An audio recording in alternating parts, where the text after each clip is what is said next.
नमस्कार दोस्तों, स्वागत है आपका हमारे चैनल में। दोस्तों, हम जो बुक पढ़ रहे थे विज्ञान भैरव तंत्र, उसकी अभी तक हम लोगों ने 100 विधियाँ देखी है। आज हम आगे की विधि देखें। शुरू करते हैं। विज्ञान भैरव तंत्र, द बुक ऑफ सीक्रेट तंत्र ओशो, और ये तंत्र सूत्र विधि नंबर 101 है, 101। और ये दूसरी विधि है। ये पहली विधि जैसी ही है पर दूसरे आयाम में है। यहाँ पे शिव का सूत्र है कि सर्वज्ञ, सर्वशक्तिमान, सर्वव्यापी बनो। अब इस सूत्र को समझाते हुए ओशो कहते हैं कि ये भी आंतरिक शक्ति पर, आंतरिक बल पर आधारित है। बड़ी बीज रूप विधि है ये। मानो कि तुम सर्वज्ञ हो, मानो कि तुम सर्वशक्तिमान हो, मानो कि तुम सर्वव्यापी हो। ये तुम कैसे मान सकते हो? ये असंभव है। तुम जानते हो कि तुम सर्वज्ञ नहीं हो, तुम अज्ञानी हो। तुम जानते हो कि तुम सर्वशक्तिमान नहीं हो, तुम बिल्कुल शक्तिहीन और असहाय हो। तुम जानते हो कि तुम सर्वव्यापी नहीं हो, तुम छोटी सी देह में सीमित हो। तो इस पर तुम कैसे विश्वास कर सकते हो? और यदि भली भांति जानते हुए ऐसा नहीं है कि तुम इस पर विश्वास करोगे, तो ये विश्वास निरर्थक होगा। अपने ही विपरीत तुम विश्वास नहीं कर सकते। किसी विश्वास को तुम जबरदस्ती थोप नहीं सकते हो, लेकिन वो व्यर्थ होगा, निरर्थक होगा। तुम जानते हो कि ऐसा नहीं है। कोई विश्वास तभी तक उपयोगी हो सकता है जब तुम जानते हो कि ऐसा ही है। तो ये समझने की जरूरत नहीं है। कोई विश्वास तभी शक्तिशाली हो सकता है ना, जब तुम जानते हो कि ऐसा ही है। सच या झूठ, यहाँ सच या झूठ का कोई सवाल नहीं है। अगर तुम जानते हो ना कि ऐसा ही है, तो विश्वास सत्य हो जाता है। सत्य मानने की ज़रूरत नहीं पड़ती है। अगर तुम जानते हो कि ऐसा नहीं है, तो सत्य भी विश्वास नहीं बना सकता। क्यों? कोई चीज़ से समझनी पड़ेगी तुमको। इसमें कई सारी चीज़ें तुम्हें समझनी पड़ेगी। पहली बात तो ये कि तुम जो भी हो, वो तुम्हारा विश्वास है। तुम उस ढंग से विश्वास करते हो, उस ढंग में तुम्हारा पालन पोषण हुआ है, उस ढंग में तुम्हें संस्कारित किया गया है, तो उसी में तुम विश्वास करते हो। तुम्हारा विश्वास तुम्हें प्रभावित करता है। ये एक दुर्चक्र बन जाता है। उदाहरण के लिए ऐसी जातियां हैं जहां पुरुष स्त्री से कमज़ोर है, पुरुष स्त्री से कमज़ोर है, क्योंकि उन जातियों का विश्वास है कि स्त्री पुरुष से अधिक मजबूत है, अधिक शक्तिशाली है। उनका विश्वास एक तथ्य बन जाता है। उन जातियों में पुरुष कमज़ोर हैं और स्त्रियां ताकतवर। स्त्रियां वे सब काम करती हैं जो साधारणतः दूसरे देशों में पुरुष करते हैं। पुरुष वो सब काम करते हैं जो दूसरे देशों में स्त्रियां करती हैं। इतना नहीं है कि उनके शरीर भी कमज़ोर है, उनकी बनावट कमज़ोर है। वे ये मानने लगे हैं कि ऐसा ही है। तो विश्वास ही स्थिति का सर्जन करता है। विश्वास सर्जनात्मक है। ऐसा क्यों है? क्योंकि मन पदार्थ से ज़्यादा शक्तिशाली है। मन मैटर से ज़्यादा स्ट्रॉन्ग है।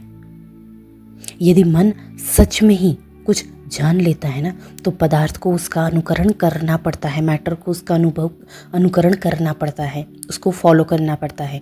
पदार्थ मन के विपरीत कुछ भी नहीं कर सकता। जो पदार्थ है, मैटर है, वो मन के विपरीत कुछ नहीं कर सकता है, क्योंकि पदार्थ तो जड़ है ना। तो असंभव भी घट सकता है। जीसस कहते हैं ना कि श्रद्धा पहाड़ों को भी हिला सकती है।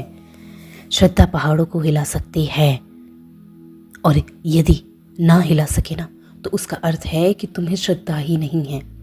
ऐसा नहीं है कि श्रद्धा पहाड़ों को नहीं हिला सकती। तुम्हारी श्रद्धा पहाड़ों को नहीं हिला सकती, क्योंकि तुम्हें श्रद्धा ही नहीं है। विश्वास की घटना पर बड़ी शोध हुई है। विज्ञान बहुत से अविश्वसनीय निष्कर्षों पर पहुंच रहा है। धर्म ने तो सदा ही ये उन्हें माना है, लेकिन विज्ञान भी अंततः उन्हीं निष्कर्षों पर पहुंच रहा है। उन निष्कर्षों पर उसे पहुंचना ही होगा, क्योंकि बहुत सी घटनाओं पर पहली बार खोज कर रही है ना। जैसे तुमने प्लेसिबो दवाई के बारे में सुना होगा है ना, प्लेसिबो। सैकड़ों जो पैंथिया संसार में चली है, एलोपैथी, आयुर्वेदिक, यूनानी, होम्योपैथी, नेचुरोपैथी, सैकड़ों की तरह, और सभी का दावा है कि वे रोग को ठीक कर सकते हैं और वो ठीक करते भी हैं। उनके दावे गलत नहीं हैं। ये बड़ी अद्भुत बात है। उनके निदान अलग अलग हैं, उनके विचार अलग अलग हैं। एक ही रोग है और उनके सैकड़ों निदान हैं, सैकड़ों उपचार है। वो उपचार काम देता है। वो ये प्रश्न उठना स्वाभाविक है कि वास्तव में उपचार काम करता है या फिर रोगी का विश्वास काम करता है। यह संभव है, ये संभव है। कई देशों में, कई विश्ववादियों में, कई अस्पतालों में बहुत ढंग से काम कर रहे हैं। वो रोगियों को पानी या कुछ और दे देते और रोगी ये मानता है कि वे दवा दी गई है उनको। केवल रोगी ही नहीं, डॉक्टर भी मानता है, क्योंकि उसे भी पता नहीं। अगर डॉक्टर को पता हो कि ये दवा है या नहीं तो उसका प्रभाव पड़ेगा, क्योंकि दवा से ज़्यादा वो रोगी को विश्वास दिलाना होता है। तो जब तुम बड़े डॉक्टर के पास जाते हो ना, ज़्यादा पैसा देते हो तो जल्दी ठीक हो जाते हो। ये प्रश्न विश्वास का है। डॉक्टर अगर तुम्हें सिर्फ 4 पैसे की दवाइयाँ दे तो तुम्हें विश्वास देता है कि उससे कुछ होने वाला नहीं है। अगर थोड़े से पैसे देते हो, इतनी बड़ी बीमारी वाला, इतना बड़ा रोग, और 4 पैसे से कैसे ठीक होगा? असंभव है। इसके लिए विश्वास पैदा नहीं होता है। तो हर डॉक्टर अपने आसपास विश्वास का एक वातावरण बनाता है। ये वातावरण ही उसके लिए सहयोगी हो जाता है। तो अगर डॉक्टर को पता हो कि वो जो भी दे रहा है ना वो सिर्फ पानी ही है, तो वो भरोसे के साथ आश्वासन नहीं दे पाएगा। उसके चेहरे से पता चल जाएगा, उसके हाथों से पता चल जाएगा, उसके पूरे आचार व्यवहार से पता चल जाएगा। रोगी का अचेतन उससे प्रभावित करता है। डॉक्टर का विश्वास ज़रूरी है। वो जितनी आवश्यक होगा उतना ही अच्छा होगा, क्योंकि उसका विश्वास संक्रमण होता है। अब वे कहते हैं कि तुम कुछ दवा उपाय करो, 30% रोगी तो करीबन तत्क्षण ठीक हो जाएंगे। कुछ भी उपयोग करो, एलोपैथी, नेचुरोपैथी, होम्योपैथी या कोई भी पैथी, कुछ भी उपयोग करो, 30% रोगी तत्क्षण ठीक हो जाएंगे। वे 30% विश्वास करने वाले लोग हैं। यही अनुपात हर जगह होता है। अगर मैं तुम्हारी और देखूं तो तुम में से 30% लोग ऐसे होंगे जो तत्क्षण रूपांतरित हो जाएंगे। एक बार विश्वास उनमें बैठ जाएगा, वो उसी समय काम करना शुरू कर देगा। 30% मनुष्यता को बिना किसी कठिनाई के तत्क्षण चेतना के नए तलों पर रूपांतरित किया जा सकता है, बदला जा सकता है। सवाल सिर्फ इतना ही है कि उसमें विश्वास कैसे जगाया जाए। एक बार विश्वास जग जाए तो कुछ भी उन्हें नहीं रोक सकता। हो सकता है कि तुम भी उस सौभाग्यशाली में से हो, उस 30% में से हो जाओ, लेकिन मनुष्यता के साथ एक बड़ा दुर्भाग्य घटा है, और वो ये है कि 30% लोग निंदित हो गए हैं। समाज, शिक्षा, संस्कृति सब उनकी निंदा करते हैं, उनको मूर्ख समझता है। वे बड़ी संभावना वाले लोग हैं, उनके पास एक बड़ी ताकत है, लेकिन वे निंदित हैं। और थोथे बौद्धिक जीवियों की प्रशंसा होती है वहाँ पे, क्योंकि वे भाषा, शब्दों और तर्क के साथ खेल सकते हैं। इसके लिए उनकी प्रशंसा की जाती है। वास्तव में वे नपुंसक हैं। अंतस के वास्तविक जगत में वो कुछ नहीं कर सकते हैं, वे बस अपना दिमाग चलाते हैं। वे कुशल हैं ना, वे किसी भी चीज़ की निंदा कर सकते हैं। मनुष्यता का ये 30% हिस्सा जिसमें संभावना है, वे लोग जो विश्वास कर सकते हैं और रूपांतरित हो सकते हैं। वे शब्दों में इतने कुशल नहीं होते हैं, वे हो भी नहीं सकते, वे तर्क नहीं कर सकते हैं, विवाद नहीं कर सकते हैं। इसी कारण तो वो विश्वास कर लेते हैं। लेकिन क्योंकि वे स्वयं के लिए तर्क नहीं दे सकते, इसलिए वे खुद ही आत्मनिंदित बन जाते हैं। वे सोचते हैं कि उसमें कुछ गलत है। अगर तुम विश्वास कर सको ना तो तुम्हें लगेगा कि तुम्हारे साथ कुछ गलत है। अगर तुम संदेह कर सको ना तो तुम सोचोगे तो तुम महान हो। लेकिन संदेह की कोई ताकत नहीं है। संदेह के द्वारा कभी भी कोई अंतरतम परम आनंद तक नहीं पहुंच सकता। अगर तुम विश्वास कर सकते हो ना तो ये सूत्र तुम्हारे लिए उपयोगी होगा। तो सूत्र है कि सर्वज्ञ, सर्वशक्तिमान, सर्वव्यापी बनो। तुम वो हो ही। इसलिए तुम्हारे मान लेने मात्र से वो सब जो तुम्हारे पीछे छुपा हुआ है ना, वो सब जो तुम्हें ढके हुए हैं, वो तत्क्षण गिर जाएगा। लेकिन उस 30% के लिए भी ये कठिन होगा, क्योंकि वे भी वो सब मानने के लिए संस्कारित किए गए हैं जो कि सच में नहीं है। उन्हें भी संदेह के लिए संस्कारित किया गया है। उनका भी शिक्षण संदेह का ही है और वे अपनी सीमित सीमाएं जानते हैं। तो वे कैसे विश्वास कर सकते हैं? या फिर अगर वे मान लेते हैं तो लोग उन्हें पागल समझेंगे, है ना। अगर तुम कहो ना कि तुम जानते हो, तो तुम्हारे भीतर सर्वव्यापी है, सर्वशक्तिमान है, दिव्य है, तो लोग तुम्हारी और आश्चर्य से देखेंगे और सोचेंगे कि तुम पागल हो गए हो।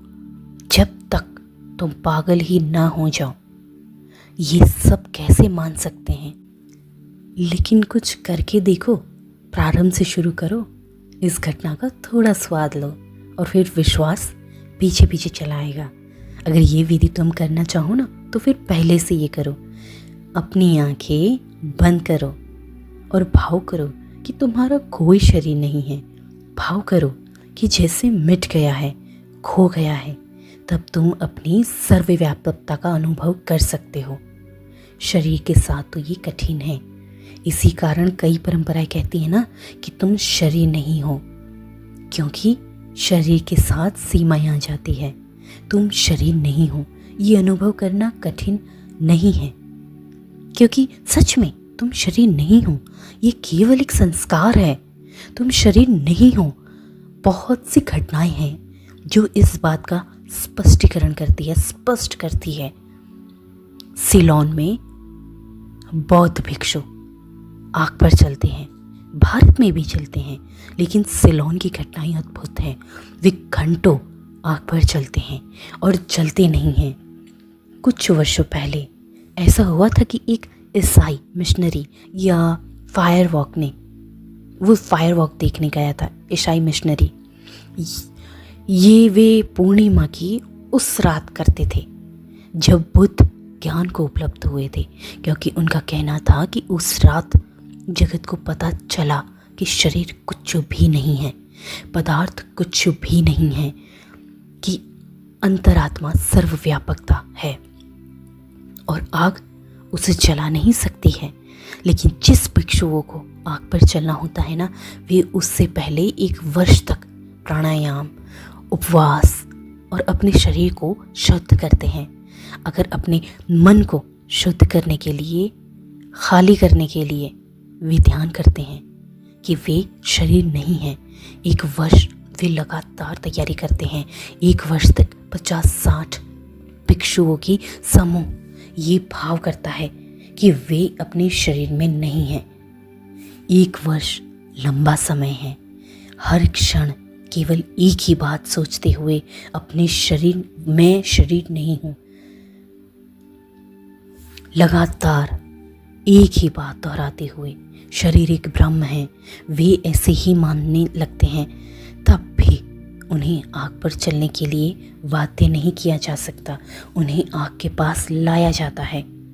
और जो भी सोचता है ना कि वो शरीर नहीं चलेगा, वो आग में कूद गया, वो जल गया, पूरी तरह से जल गया। 6 महीने के लिए उसे अस्पताल में भर्ती रहना पड़ा। वो इस घटना को समझ ही नहीं पाया। ये सवाल जीसस या बुद्ध पे विश्वास करने का नहीं था, ये किसी पर विश्वास करने का सवाल नहीं था, ये विश्वास मात्र का सवाल था।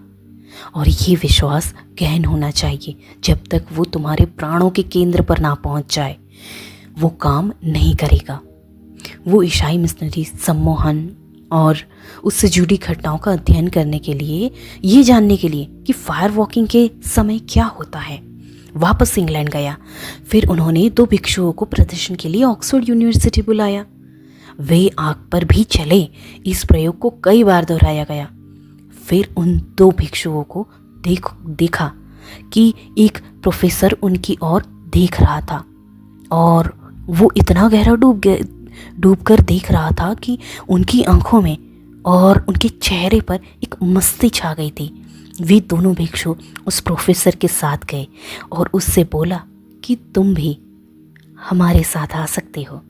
तत्क्षण वो दौड़ता हुआ उनके साथ आ गया, आग में कूद पड़ा और उसे कुछ भी नहीं हुआ। ये बिल्कुल नहीं जला। वो ईसाई मिशनरी भी मौजूद था और भली भांति जानता था कि वो प्रोफेसर तर्क का प्रोफेसर था, जिसका काम ही संदेह करना था, जिसका व्यवसाय ही संदेह पर टिका हुआ था।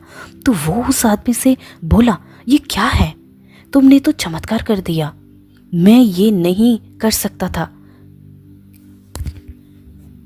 मैं ये नहीं कर सका, जबकि मैं श्रद्धालु व्यक्ति था। प्रोफेसर बोला, उस क्षण मैं श्रद्धालु था। जो मैं था वो श्रद्धालु था। ये घटना इतनी वास्तविक थी, इतने आश्चर्यजनक रूप से वास्तविक थी कि उसने मुझे वशीभूत कर लिया।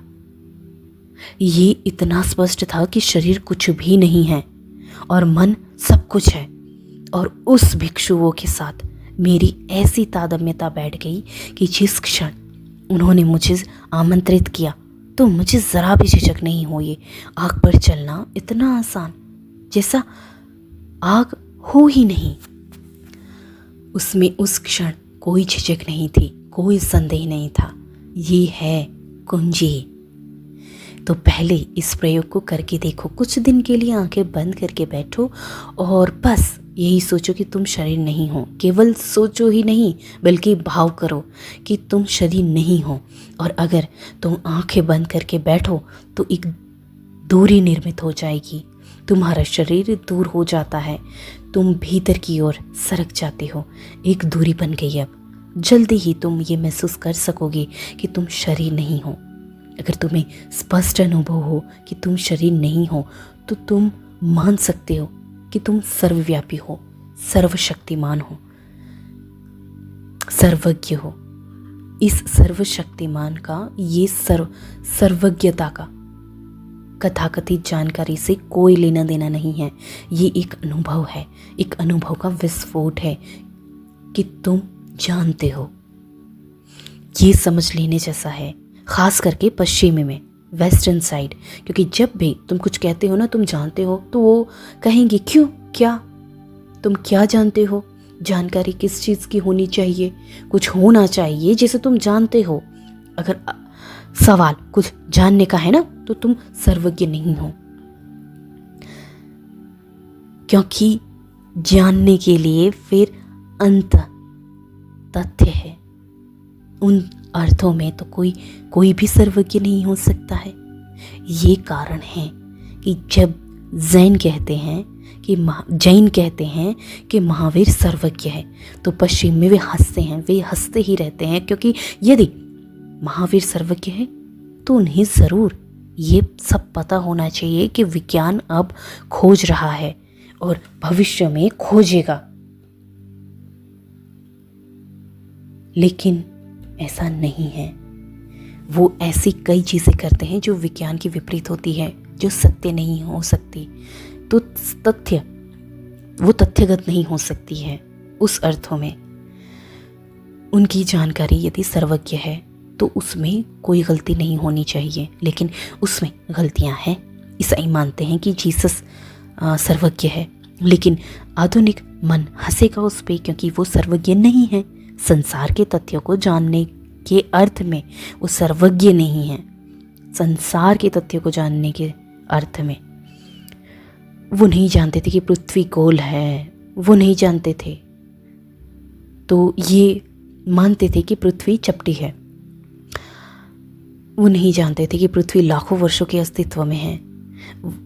वो तो ये भी नहीं जानते थे कि परमात्मा ने पृथ्वी को उससे केवल 4000 वर्षों पहले निर्मित किया था। जहाँ तक तथ्यों की बात है, विषयगत तथ्यों की संबंध में है, वो सर्वज्ञ नहीं थे। लेकिन ये शब्द सर्वज्ञ बिल्कुल ही भिन्न है। जब पूर्व में ऋषि सर्वज्ञ कहते हैं ना, तो उनका अर्थ तथ्यों का जानने का नहीं है। उनका अर्थ ये है परिपूर्ण चेतना, परिपूर्ण जागृतता, पूर्णतः अंतरस्थ, पूर्णतः संबुद्ध। तथ्यात्मक जानकारी से उनका कुछ लेना देना नहीं है। उनका रस जानने की विरुद्ध घटना में है, जानकारी में नहीं, जानने की गुणवत्ता में है। जब कहते हैं ना कि बुद्ध ज्ञानी हैं, तो हमारा अर्थ ये नहीं है कि वे सब जानते हैं, वे आइंस्टाइन जो जानते हैं वो सब जानते हैं, ये तो वे नहीं जानते। लेकिन फिर भी वे ज्ञानी हैं। अपनी अंतर चेतना को वो जानते हैं और अंतस चेतना सर्वव्यापी है। तथाता का वो भाव सर्वव्यापी है। उस जानने में फिर कुछ भी जानने का नहीं बचता है। असली बात ये है, जब उसे जान लिया जाता है तो कुछ जानना बचता नहीं है। अब कुछ जानने की उत्सुकता नहीं है, सब प्रश्न गिर जाते हैं। ऐसा नहीं है कि सब उत्तर मिल गए हैं, बस सब प्रश्न गिर जाते हैं। अब पूछने के लिए कोई प्रश्न नहीं है, सारी उत्सुकताएं खो गई। सर्वज्ञता है। सर्वज्ञा का अर्थ यही है कि ये आत्मगत जागरण है। ये तुम कर सकते हो, लेकिन अगर तुम अपनी खोपड़ी में अपनी जानकारी इकट्ठा करने चले जाते हो ना, तो फिर ये नहीं होगा। तुम जन्म जन्म तक जानकारी इकट्ठा करते चले जाओगे, तुम बहुत कुछ जान लोगे, लेकिन सर्व को नहीं जान पाओगे। सर्व तो अंतर है, अनंत है, वो इस प्रकार नहीं जाना जाता। विज्ञान हमेशा अधूरा है, वो कभी पूरा नहीं हो सकता है, यह संभव है। ये काल्पनीय है कि विज्ञान कभी पूरा जाएगा, पूरा जान पाएगा। वास्तव में जितना अधिक विज्ञान जानता है ना, उतना ही पता है कि जानने को अभी बहुत शेष है। तो ये सर्वज्ञता जागरण का एक आंतरिक गुण है।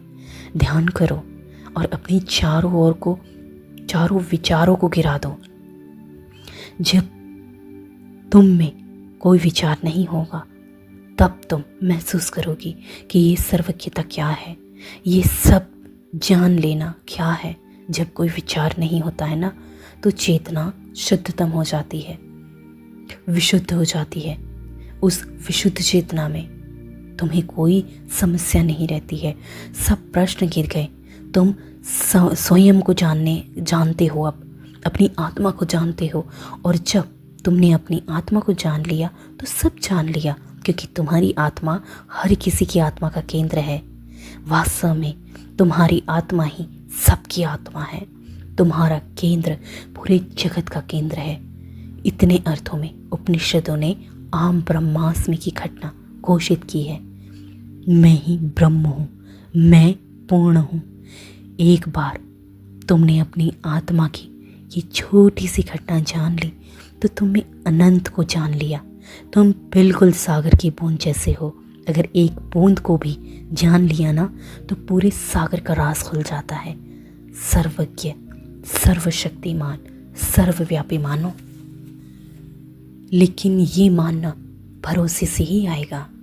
ये तुम अपने साथ विवाद करके नहीं मान सकते हो।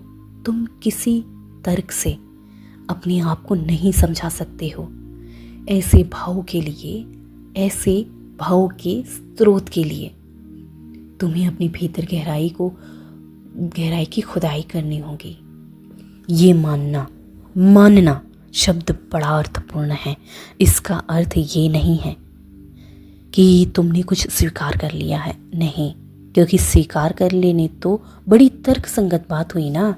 तुम्हारे सोच विचार किया तुमने और तुमने उसके लिए तर्क किया, तुम्हारे पास प्रमाण है उसके लिए। मानने का अर्थ ये है कि तुम्हें उस चीज़ के प्रति कोई संदेह नहीं है। ऐसा नहीं है कि कोई प्रमाण है तुम्हारे पास। स्वीकार करने का अर्थ है कि तुम्हारे पास प्रमाण है कि सिद्धता, तुम सिद्ध कर सकते हो, तर्क दे सकते हो, तुम कह सकते हो कि ये ऐसा है, तुम उसके लिए तर्कसंगत प्रमाण दे सकते हो। पर नहीं, मानने का अर्थ है कि तुम्हें कोई संदेह ही नहीं है, तुम उसके लिए विवाद ही नहीं करना चाहते हो, कोई तर्क ही नहीं कर सकते हो। तुमसे अगर पूछा जाए ना कि तुम हार जाओगे, लेकिन तुम्हारे पास एक भीतरी आधार है, तुम जानते हो कि ऐसा है, ऐसा ही है, ये एक अनुभव है, कोई बौद्धिक तर्क नहीं है। मानना, अगर सोच विचार से माना तो वो तो सोच विचार है ना, मानना नहीं है, तर्क संगत है। मानना सिर्फ मानना है, कोई विवाद नहीं है, कोई तर्क नहीं है। लेकिन याद रखो कि ऐसी विधियां तभी काम दे सकती है जब तुम अपने भाव के साथ काम करो, बुद्धि के साथ नहीं। तो ऐसा कई बार हुआ है कि बड़े अज्ञानी लोग, अनपढ़ और असंस्कृत मानवीय चेतना की ऊंचाइयों पर पहुंच जाते हैं, और जो बड़े सुसंस्कृत है, सुशिक्षित है, बौद्धिक है, तर्क संगत में कुशल है, वो चूक जाते हैं। जीसस एक बढ़ाई थे। नीत्शे ने कहीं लिखा था कि पूरे नए टेस्टामेंट में केवल एक आदमी था जिनकी सच में कोई कीमत थी, जो सुसंस्कृत था, शिक्षित था, दर्शशास्त्र को जानने वाला था, बुद्धिमान था। वो आदमी था पायलट, रोमन गवर्नर, जिसने जीसस से सूली पर चढ़ाया था ना और आज्ञा जारी की थी। रोमन गवर्नर वास्तव में वो सबसे ज़्यादा सुसंस्कृत था। गवर्नर जनरल, वाइसरॉय, और वो जानता था कि दर्शन शास्त्र क्या है। अंतिम क्षण में जब जीसस सूली पर चढ़ाई गई थी ना, तो उससे पूछा था सत्य क्या है। ये बड़ा दार्शनिक प्रश्न था। जीसस चुप रह गई, इसलिए नहीं कि वो प्रश्न का जवाब देने जैसा नहीं था। पायलट अकेला व्यक्ति था जो गहरे दर्शन को समझ सकता था। जीसस चुप रह गए क्योंकि वे सिर्फ ऐसे लोगों से बोल सकते थे जो अनुभव कर सकते हो। सोच विचार किसी काम का नहीं था। एक दार्शनिक प्रश्न पूछ रहा था वो। अच्छा होता कि यदि ये प्रश्न उसने किसी यूनिवर्सिटी, किसी एकेडमी में पूछा होता, लेकिन जीसस से कोई दार्शनिक प्रश्न पूछना अर्थहीन था। वे चुप रह गए क्योंकि उत्तर देना व्यर्थ था, कोई संवाद संभव नहीं था। लेकिन नीत्शे, जो स्वयं एक तार्किक व्यक्ति था, जीसस की आलोचना करता था, उसने कहा कि वे अशिक्षित थे, असंस्कृत थे, दर्शन शास्त्र में कुशल नहीं थे और वे उत्तर नहीं दे पाए, इसलिए चुप रह गए। पायलट ने बड़ा प्यारा प्रश्न पूछा। यदि उसने ये प्रश्न नीत्शे से पूछा होता ना, तो नीत्शे वर्षों तक इस पर बोलता चला जाता। सत्य क्या है, ये एक प्रश्न ही वर्षों तक बोलना और चर्चा करने के लिए पर्याप्त है। पूरा दर्शन शास्त्र इसी बात पर विस्तार करता है कि सत्य क्या है। एक प्रश्न और सारे दार्शनिक इसी में जुटे हुए हैं। नीत्शे की आलोचना तर्क द्वारा की गई आलोचना है। नीत्शे ने जो आलोचना की वो तर्क द्वारा की गई आलोचना थी, तर्क द्वारा की गई निंदा थी। तर्क ने सदा ही भावों के आयाम में आलोचना की है, क्योंकि भाव बड़ा अस्पष्ट और रहस्यमय है। वो है और फिर भी तुम उसके बारे में कुछ नहीं कह सकते हो। भाव या तो तुम्हारे पास है या तो नहीं है, उसके संबंध में कुछ भी नहीं कह सकते हैं, ना ही कोई चर्चा कर सकते हैं।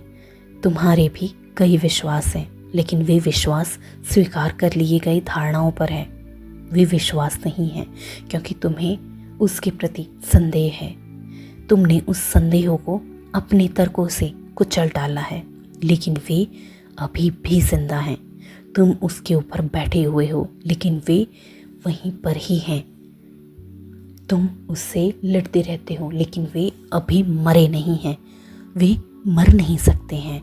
यही कारण है कि तुम्हारा मन, तुम्हारा जीवन, भले ही एक हिंदू जीवन हो या मुस्लिम जीवन हो या ईसाई जीवन या जैन जीवन हो, लेकिन एक धारणाएं हैं, श्रद्धा तुम्हें नहीं है।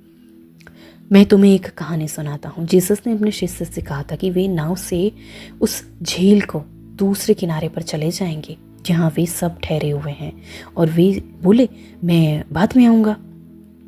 वे लोग चल गए और दूसरे किनारे की ओर जा रहे थे तो बड़ा तेज तूफान आया, उथल पुथल मच गई और लोग भय के मारे घबरा रहे थे। नाव थपेड़े खा रही थी और सब रो रही थी, चीख चिल्ला पुकार रहे थे, जीसस हमें बचाओ। वो किनारा जहाँ जीसस खड़े थे काफ़ी दूर था, लेकिन जीसस आए। कहते हैं कि वे वहाँ पानी पर दौड़ते हुए आए और पहली बात उन्होंने शिष्य को ये कही कि कम भरोसे के लोग क्यों रोते हो? क्या तुम्हें भरोसा नहीं है? वे तो भयभीत थे।